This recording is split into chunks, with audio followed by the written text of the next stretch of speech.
রাধে কৃষ্ণ। বন্ধুরা বন্ধুরা বছরে একবার আসে এই মহাযোগ। তাই আপনারা এই দোল পূর্ণিমার মহাযোগে এই তিনটি জিনিসের মধ্যে মাত্র বাড়িতে আনুন যে কোনো একটি জিনিস, দেখবেন আপনাদের আর্থিক ভাগ্য কেমন ভাবে চমকে গেছে।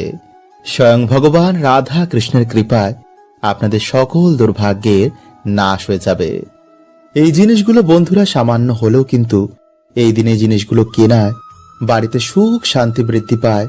ভগবানের আশীর্বাদে মানুষের সকল মনোবাসনা পূর্ণ হয়। তাই ভিডিওটি কিন্তু বন্ধুরা আপনারা অবশ্যই পুরো দেখুন, কারণ ভিডিওর শেষে বন্ধুরা আপনাদের জানাবো যে তিনটি জিনিসের মধ্যে কোন জিনিসটি আপনারা অবশ্যই কিনবেন।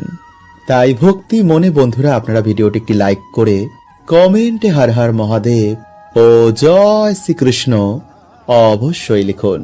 তাই বন্ধুরা 2026 সালে এই ফাল্গুনী পূর্ণিমা বা দোল পূর্ণিমা তিথি শুরু হচ্ছে আগামী 2রা মার্চ 17ই ফাল্গুন সোমবার বিকেল 5:55 থেকে পরের দিন 3রা মার্চ 18ই ফাল্গুন মঙ্গলবার বিকেল 5:07 পর্যন্ত। ফলে উদয় তিথি অনুসারে আগামী 2রা মার্চ 17ই ফাল্গুন সোমবার দিন দোল পূর্ণিমার নিশি পালন এবং 3রা মার্চ 18ই ফাল্গুন মঙ্গলবার দিন দোল পূর্ণিমার ব্রত উপবাস পুজো অর্চনা সম্পন্ন হবে।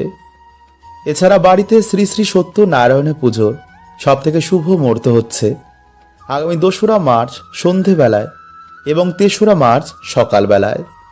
এছাড়া এই দিনেই বন্ধুরা হচ্ছে বছরের প্রথম চন্দ্রগ্রহণ, যা শুরু হবে আগামী 3রা মার্চ 18ই ফাল্গুন মঙ্গলবার দিন বেলা 3:20 থেকে সন্ধ্যে 6:47 পর্যন্ত এবং পূর্ণ গ্রাস আরম্ভ হবে বিকেল 4:34 থেকে বিকেল 5:33 পর্যন্ত এবং সূতক কাল শুরু হয়ে যাবে এই দিন 3রা ফেব্রুয়ারি সকাল 6:20 থেকে। তাই বন্ধুরা এই দোল পূর্ণিমার সবথেকে গুরুত্বপূর্ণ কাজ হচ্ছে যে বাড়ির সদর দরজায় কিন্তু এই জিনিসটি আপনাদের সবাইকেই করতে হবে। এবং এই দিনে যারা এই সামান্য জিনিসটি কিনে আনে বা তুলসী তলায় এই সামান্য জিনিসটি পুঁতে দেয়, তাদের বাড়ির বাস্তু দোষ কাটে, পরিবারে আয় উন্নতি বৃদ্ধি পায় এবং সারা বছর বাড়িতে সুখ শান্তি বজায় থাকে। এবং এই দোল পূর্ণিমা অবধি বা দোল পূর্ণিমার দিন যারা সকালে ঘুম থেকে উঠে এই শব্দটি বলে, তাদের সকল ইচ্ছা পূর্ণ হয়। ভগবান শ্রীকৃষ্ণ রাধা রানী কৃপায় তারা পরম ভাগ্যশালী হয়। তাই অবশ্যই বন্ধুরা আপনারা কিন্তু ভিডিওটি পুরো দেখুন। তাই বন্ধুরা এই সময়ের মধ্যে কিন্তু আপনারা বাড়িতে ভগবান সত্যনারায়ণ পুজো বা রাধা কৃষ্ণের পুজো দেওয়ার অবশ্যই চেষ্টা করবেন, কারণ বন্ধুরা এই দিনে এই সময়ে বাড়িতে ভগবানের পুজো অর্চনা ব্রত উপবাসের এক বিশেষ মাত রয়েছে। এছাড়া বন্ধুরা এই দিনে এই সময়ে বাড়িতে তিনটি জিনিসের মধ্যে মাত্র একটি জিনিস আনতে পারলেই মানুষের দুর্ভাগ্যের সাথে সাথেই নাশ হয়ে যায়। এবং যাদের কিছুতেই বন্ধুরা আয় উন্নতি বাড়েই না, তাদের অবশ্যই বন্ধুরা এই দিনে এই সামান্য জিনিসটি কিন্তু বাড়িতে আনা দরকারি। এতে বন্ধুরা আপনারা নিজেরাই দেখবেন যে কি চমৎকারটাই আপনাদের সাথে ঘটেছে। কারণ এই মহাদিন বন্ধুরা বছরে একবার আসে। তাই এই দিনে আপনারা যে জিনিসটি বাড়িতে নিয়ে আসবেন তা হচ্ছে নাম্বার 1, একটি ময়ূরের পালক। বন্ধুরা এই দিনে বাড়িতে আপনারা একটি ময়ূরের পালক এনে তাতে কিছুটা আবির লাগিয়ে ভক্তি ভরে ভগবান শ্রীকৃষ্ণের চূড়ায় সেটিকে আপনারা দান করুন এবং নিজের মনোবাসনা আপনারা অবশ্যই বলুন। বন্ধুরা এই দিনে যখন আপনারা ভগবানের পুজো অর্চনা দেবেন তখনই কিন্তু আপনারা এই কার্যটি করবেন এবং 21 দিন পর আপনারা এই ময়ূরের পালকটিকে নিয়ে আপনারা বাড়িতে যেখানে টাকা পয়সা রাখেন সেখানে রেখে দিন। কারণ বন্ধুরা ভগবান শ্রীকৃষ্ণের অত্যন্তই প্রিয় হচ্ছে এই ময়ূরের পালক। ভগবান সর্বদা এই ময়ূরের পালককে নিজের মুকুটে ধারণ করেন। তাই ভক্তি মনে বন্ধুরা আপনারা এই দিনে ভগবানকে কিন্তু অবশ্যই এটি দান করুন, দেখবেন আপনাদের সকল দুর্ভাগ্যের কেমন নাশ হয়ে গেছে। নাম্বার 2, বন্ধুরা ময়ূরের পালকের পর ভগবানের অত্যন্ত প্রিয় হচ্ছে বাঁশি। তাই এই দিনে বন্ধুরা আপনারা ভগবান শ্রীকৃষ্ণ ও রাধা রানীকে প্রসন্ন করার জন্য একটি বাঁশি ভক্তি মনে ভগবান শ্রীকৃষ্ণের চরণে সেটিকে রেখে দিন। তো বন্ধুরা, এতে কিন্তু আপনাদের যে কোনো মনোবাসনা ভগবান অবশ্যই পূর্ণ করে দেবেন এবং আপনাদের সকল দুর্ভাগ্যের নাশ হয়ে যাবে।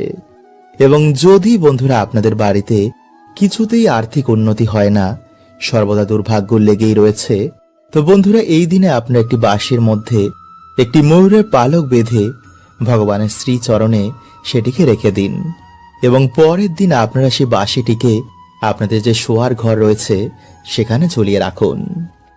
নাম্বার 3, বন্ধুরা যদি আপনারা এগুলোর মধ্যে কিছুই কিনতে না পারেন, তো সামান্য বন্ধুরা এই দিনে আপনারা কিছুটা আবির এনে ভগবানের শ্রীচরণে আপনারা তা অর্পণ করুন এবং কিছুটা লাল আবির নিয়ে তাতে কিছুটা ঘি মিশিয়ে কিছুটা সিঁদুর দিয়ে বাড়ির যে সদর দরজা রয়েছে তার উপর আপনারা একটি স্বস্তিক চিহ্ন অঙ্কন করে দিন এবং ভগবানকে বলুন যেন তিনি আপনাদের বাড়ি থেকে সমস্ত বাধা বিপত্তি এবং নেগেটিভ এনার্জিকে দূর করে দেন। বন্ধুরা, দোল পূর্ণিমা অবধি প্রত্যেক দিন সকালে ঘুম থেকে উঠেই এই একটি মন্ত্র জপ করুন। আপনার সৌন্দর্য, টাকা পয়সা, মান সম্মান সব কিছু বৃদ্ধি পাবে। এর কারণ বন্ধুরা, এই প্রক্রিয়াটি করার পর আপনার সূক্ষ্ম শরীর ও অরা পবিত্র হয়ে যাবে। ফলে যেই আপনাকে দেখবে আপনার প্রতি আকর্ষিত হবে। ফলে কাজের জায়গায় আপনি মান সম্মান পাবেন এবং ব্যবসাতেও আপনার উন্নতি হবে। এবং যদি আপনার কোনো মনোবাসনা থাকে তাও পূর্ণ হবে। কারণ এই সময় বন্ধুরা এই মন্ত্রের প্রভাব খুবই শক্তিশালী হয়। তাই মন্ত্র জপ করার কিছু নিয়ম রয়েছে।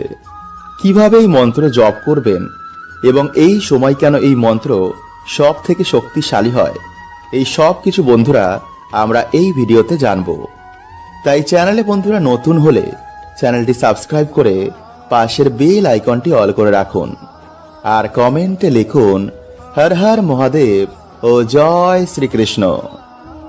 তো চলুন বন্ধুরা, এবার আমরা জানি এই দোলের সময় কেন এই মন্ত্র এত শক্তিশালী হয়।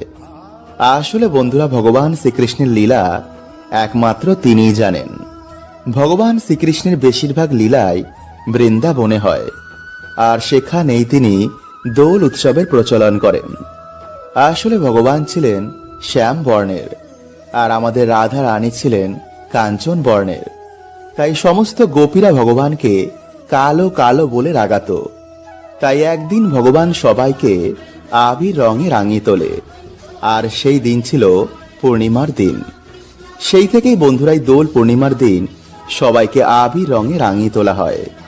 কিন্তু বন্ধুরা, ভগবানের এই লীলার পিছনে এক মহান উদ্দেশ্য ছিল যা আমরা বুঝিনি। আসলে যখন ভগবান দেখলেন যে তার ভক্তদের মধ্যে দেহ ভানের সৃষ্টি হয়েছে, তার ভক্তরা দেহকেই বেশি প্রাধান্য দিচ্ছে, সেই ভেদাভেদ দূর করার জন্য ভগবান এই লীলা করেন। কালো ফর্সা গরিব ধনী সবাইকে ভগবান প্রেমের রঙে রাঙিয়ে এক করে তোলেন। তিনি বোঝালেন তার কাছে সবাই সমান। শুধু যে কৃষ্ণ প্রেমে নিজেকে রাঙিয়ে তোলে সে কৃষ্ণের হয়ে যায়। তাই এই সময় সমস্ত গোপীরা ভক্তরা কৃষ্ণ রং মেখে ভগবান কৃষ্ণের হয়ে যায়। তাই দোল পূর্ণিমার দিন আমরা সবাইকে প্রেমের রঙে রাঙিয়ে তুলি। তাই বন্ধুরা, আপনারা এই দোল পূর্ণিমা অবধি সকালে ঘুম থেকে উঠেই এই একটি মন্ত্র উচ্চারণ করুন। আর সেই মন্ত্রটি হল, হে কৃষ্ণ করুণা সিন্ধু দীন বন্ধু জগৎপতে গোপেশ গোপিকা কান্ত রাধা কান্ত নমস্তুতে। বন্ধুরা, এই মন্ত্রটি জপ করার আগে হাতে সামান্য জল নিয়ে একটি সংকল্প নেবেন যে আমি দোল পূর্ণিমা অবধি প্রত্যেক দিন সকালে ঘুম থেকে উঠেই এই একটি মন্ত্র জপ করব। বন্ধুরা, আপনাদের সময় অনুসার 11, 21, 51 বা 108 বার আপনারা জপ করবেন। এরপর বন্ধুরা, দোল পূর্ণিমার দিন ভগবান রাধা কৃষ্ণের চরণে গিয়ে আবির অবশ্যই দেবেন।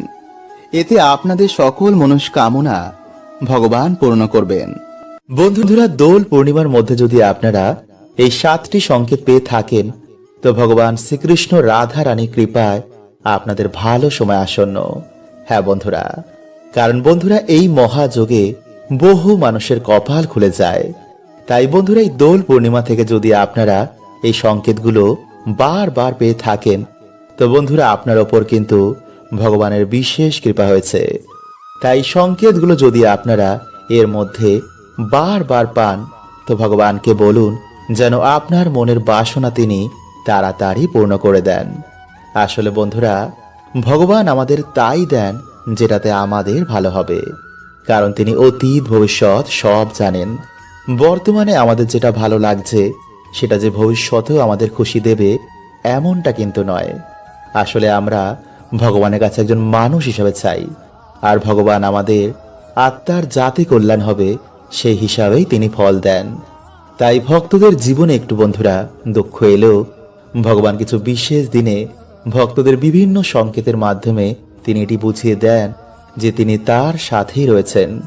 কিন্তু সেই সংকেতগুলো বন্ধুরা আমরা লক্ষ্য না করায় আমরা নিজেদের একা ভাবি। তাই এই সংকেতগুলো যদি বন্ধুরা আপনারা এর মধ্যে পেয়ে থাকেন, তো বন্ধুরা আপনারা কিন্তু খুবই ভাগ্যশালী। আপনাদের ভালো সময় খুব তাড়াতাড়ি আসছে। তাই ভিডিওটি কিন্তু বন্ধুরা আপনারা অবশ্যই পুরো দেখুন, এবং ভিডিওটি বন্ধুরা আপনারা একটি লাইক করে কমেন্টে হর হর মহাদেব ও জয় শ্রীকৃষ্ণ অবশ্যই লিখুন। নাম্বার 1, যদি পুজো করার সময় আপনার চোখ দিয়ে জল পড়তে শুরু করে, বা পুজো করার সময় যদি আপনার মনে হয় যে তিনি আপনাকে দেখে হাসছেন, তো এটা খুবই ভালো সংকেত মানা হয়। এর মানে ঈশ্বর আপনার ওপর খুবই প্রসন্ন, আর আপনার জীবনে ভালো সময় খুব তাড়াতাড়ি আসবে। নাম্বার 2, যদি আপনার বাড়িতে হঠাৎই কালো পিঁপড়ের আগমন বেড়ে যায়, তো বুঝবেন যে আপনার বাড়িতে মা লক্ষ্মীর আগমন হবে। ফলে টাকা পয়সা জনিত কোনো রকম সমস্যা আপনার জীবনে আর থাকবে না। তাই অবশ্যই বন্ধুরা পিঁপড়েদের প্রণাম করে আটাতে চিনি মিশিয়ে তাদের খেতে দিন।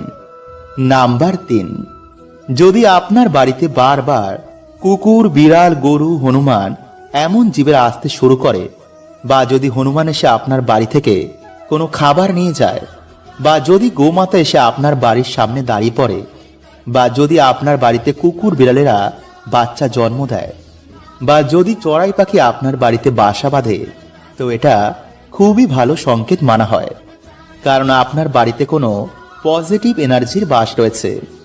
এর কারণে এরা ছুটে ছুটে আপনার বাড়িতে চলে আসে।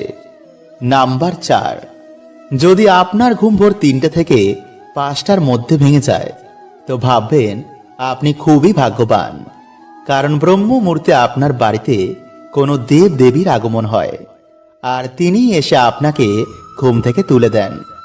যদি আপনি ঘুম থেকে উঠে সেই সময় জপ তপ করেন, তো আপনার জীবন খুব তাড়াতাড়ি পরিবর্তন হবে।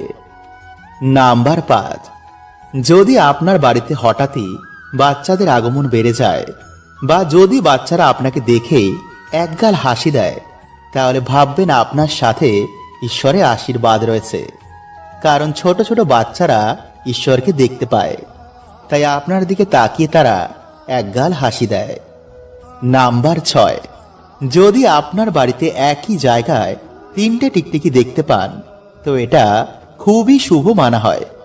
এরাও বাড়িতে মা লক্ষ্মীর আগমনের সংকেত দেয়। নাম্বার 7, যদি সকালে কোনো কাজে যাওয়ার সময় প্রায় দিনই কোনো বাছুরকে গোমাতার স্তন পান করতে দেখেন, বা যদি স্বপ্নে প্রায় দিনই কোনো দেব দেবীর আগমন হয়, তো ভাববেন আপনার জীবনে এবার ভালো সময় আসবে। বন্ধুরা, আজকের এই দিন একটি বিশেষ দিনের মধ্যে অন্যতম। এই দিনে বহু দুর্ভাগ্য সৌভাগ্যে পরিণত হয়, কারণ বন্ধুরা এই বিশেষ দিনে বহু দেব দেবী এই ধরাধামে আবির্ভাব হয়।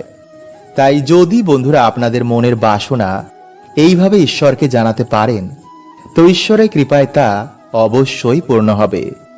কারণ কিছু কিছু কর্ম বন্ধুরা আমাদের বন্ধ ভাগ্য খুলে দেয়। তাই আজ রাতে ঘুমানোর আগে অবশ্যই কার্যটি কিন্তু করতে একদমই ভুলবেন না।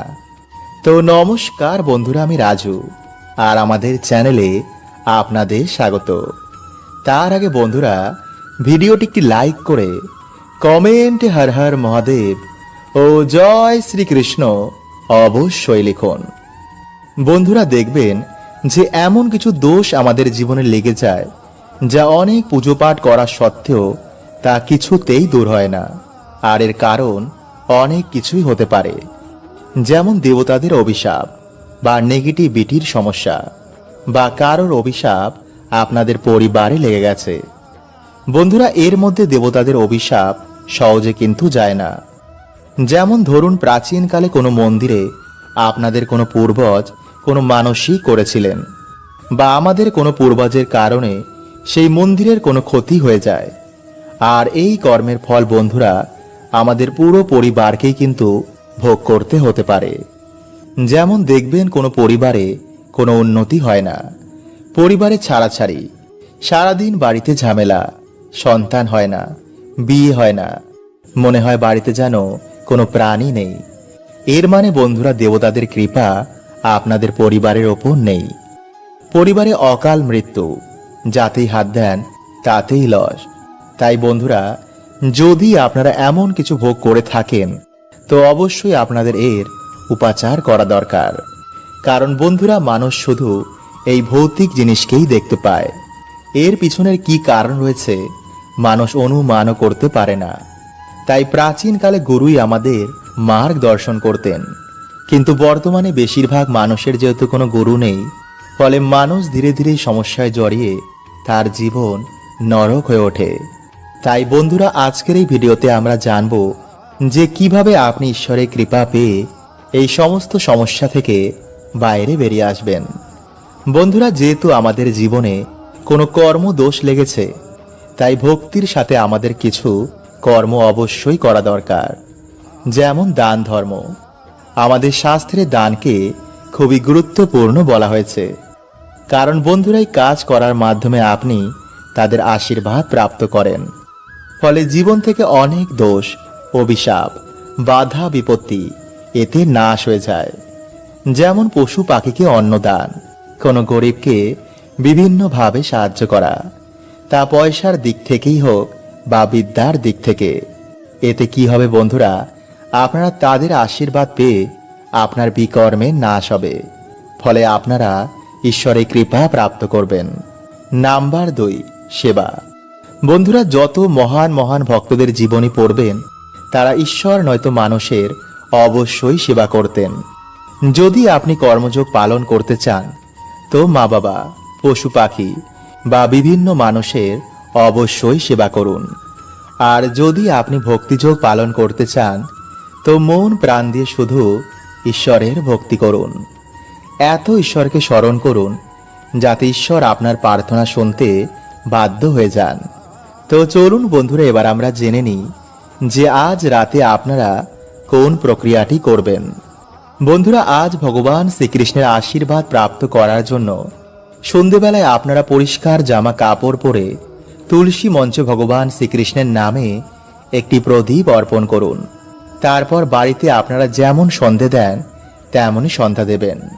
এরপর রাতের বেলায় আপনারা যা ভোজন করেন তা ভোজন করার পর আপনারা 3 বার হে কৃষ্ণ করুণা সিন্ধু দীন বন্ধু জগৎপথে গোপেশ গোপিকা কান্ত রাধা কান্ত নমস্তুতে। বন্ধুরা, এই মন্ত্র জপ করার পর আপনারা ধ্যানে বসে ভগবান শ্রীকৃষ্ণের বিশ্বরূপের আপনারা চিন্তন করবেন। আপনাদের সময় অনুসার 5 মিনিট, 10 মিনিট বা 15 মিনিট, যেমন খুশি আপনারা তা অবশ্যই করবেন। এছাড়া বন্ধুরা, আপনারা চাইলে প্রত্যেক দিন রাতে শোয়ার আগে এই প্রক্রিয়াটি করতে পারেন। ফলে কিছু দিনের মধ্যে আপনার জীবনে এক অশেষ পরিবর্তন দেখতে পাবেন। হ্যাঁ বন্ধুরা, এতটাই শক্তিশালী এই প্রক্রিয়াটি। তাই অবশ্যই কিন্তু বন্ধুরা এই প্রক্রিয়াটি করতে ভুলবেন না। বন্ধুরা, যদি পরিবারের সুখ শান্তি ফিরে পেতে চান, মায়ের অশেষ কৃপা যাতে আপনাদের পরিবারের ওপর সদয় বজায় থাকে, তো অবশ্যই বন্ধুরা আপনারা এই প্রক্রিয়াটি একটি বার করে দেখুন। কারণ যার ওপর মা লক্ষ্মীর কৃপা থাকে না, তার পড়াশুনো, কাজের জায়গা এবং প্রেম সম্বন্ধেও বিভিন্ন রকম সমস্যা দেখা দেয়। এমনকি পরিবারেও ছাড়াছাড়ি পর্যন্ত হয়ে যায়। কারণ যাতে লক্ষ্মীশ্রী থাকে না, সেই জিনিসের কখনো কিন্তু উন্নতি সম্ভব নয়। তাই আমাদের জীবনে প্রত্যেকের মা লক্ষ্মীর কৃপা প্রাপ্ত করা অনিবার্য দরকার। তাই বন্ধুরা, আজকের যেই প্রক্রিয়াটি আপনাদের জানাবো তা যদি ভক্তি ও পুরো নিষ্ঠার সাথে আপনারা পালন করতে পারেন, তো আমি আপনাদের বলছি যে আপনারা মা লক্ষ্মীর কৃপা প্রাপ্ত করবেন, এটা গ্যারেন্টি। তাহলে দেরি কেন? তো চলুন বন্ধুরা, এবার আমরা জেনে নিই সেই প্রক্রিয়াটি। বন্ধুরা, আমরা সকলেই জানি যে ভগবান বিষ্ণু হলেন এই সৃষ্টির পালনকর্তা, আর মা লক্ষ্মী হলেন তার শক্তি স্বরূপা। তাই ব্রহ্মাণ্ডে যত ডাইমেনশন আছে সব কিছু শ্রী হচ্ছেন মা লক্ষ্মী। তাই আপনারা কোনো রকম লোভ বা লালসা না করে মায়ের আশীর্বাদ প্রাপ্ত করার জন্য আপনারা এই প্রক্রিয়াটি করবেন। কারণ যার উপর মায়ের আশীর্বাদ থাকে তার 14 পুরুষের কখনো অর্থের অভাব হয় না, কোনো মনোবাসনাও তাদের অপূর্ণ থাকে না। তাই আপনারা মায়ের কৃপা প্রাপ্ত করার জন্যই এই মনোভাব নিয়ে এই প্রক্রিয়াটি করবেন। তো আমার সাথে বন্ধুরা একবার আপনারা বলুন, জয় মা লক্ষ্মী। বন্ধুরা, এই প্রক্রিয়াটি করার আগে বাড়ি থেকে অলক্ষ্মী বিদায় করা খুবই দরকার, নইলে কিন্তু মা লক্ষ্মী আপনাদের বাড়িতে কখনো প্রবেশ করবেন না। কারণ যেই বাড়িতে অলক্ষ্মী বাস করেন সেই বাড়িতে মা লক্ষ্মী কখনো প্রবেশ করেন না। তাই এর জন্য হয়তো আপনারা এত পুজো অর্চনা করার পরেও মায়ের আশীর্বাদ পাচ্ছেন না। পরিবারে যেই সমস্যা সেই সমস্যাই রয়েছে। তাই বন্ধুরা, বাড়ি থেকে অলক্ষ্মী বিদায়ের জন্য আপনাদের ঘর মোছার জলে প্রত্যেক দিন গঙ্গা জল ও কর্পূর মিশিয়ে তা দিয়ে ঘর মুছবেন। বিশেষ করে সেই জায়গায় যেই জায়গায় আলো প্রবেশ করে না। কারণ বন্ধুরা, অন্ধকার জায়গাতেই দেবী অলক্ষ্মীর বাস হয়। এমনকি প্রদীপের তলায়ও দেবী অলক্ষ্মী বাস করেন। তাই বাড়িঘর পরিষ্কার পরিচ্ছন্ন রাখার সর্বদা চেষ্টা করবেন। নোংরা এটোকাটা যেখানে সেখানে বাড়িতে ফেলে রাখবেন না। বন্ধুরা, যেমনভাবে আপনারা বাড়িতে সন্ধ্যা প্রদীপ জ্বালান, বাড়িতে সন্ধ্যা আরতি করেন, তেমনি সন্ধেবেলায় বাড়িতে পুজো অর্চনা করার সময় মা লক্ষ্মীর সামনে একটি ঘিয়ের প্রদীপ জ্বালাবেন। তারপর মায়ের সামনে উলু দিয়ে শঙ্খ বাজিয়ে মায়ের সামনে বসে হাতে লবঙ্গ, এলাচ ও একটি 1 টাকার কয়েন নিয়ে 11 বার লক্ষ্মী গায়ত্রী মন্ত্র আপনারা পাঠ করবেন। আর যদি বন্ধুরা আপনারা চান তো ওম নমো লক্ষ্মী নারায়ণায় নমো এই মন্ত্রটিও পাঠ করতে পারেন। যেই মন্ত্রটি আপনাদের ইচ্ছা সেটি আপনারা পাঠ করবেন। এরপর পারলে আপনারা লক্ষ্মী পাঁচালীও পাঠ করতে পারেন। এবং এই সব কিছু হয়ে যাওয়ার পর বন্ধুরা, আপনারা সেই 3টি জিনিস মায়ের চরণে অর্পণ করে দেবেন। এরপর মায়ের সামনে হাত জোর করে আপনাদের যে মনোবাসনা রয়েছে তা মাকে বলুন। এরপর রাতে নিরামিষ আহার গ্রহণ করে আপনার বালিশের তলায় বা আপনাদের বাড়ির যে মেন আয়কর্তা তার বালিশের মধ্যে এই জিনিসগুলি রেখে দিন। কিন্তু যেন বন্ধুরা এই খবর কেউ না পায়, আর যেন বন্ধুরা এই বালিশ অন্য কেউ ব্যবহার না করে। এই জিনিসগুলো আপনারা যত দিন খুশি বালিশের মধ্যে রাখতে পারেন। এরপর আপনাদের মনোবাসনা পূর্ণ হলে বাড়িতে মা লক্ষ্মীর পুজো দিয়ে সেই জিনিসগুলো আপনারা কোনো জলাশয়ে ভাসিয়ে দেবেন। হরে কৃষ্ণা। ওম নমঃ শিবায়।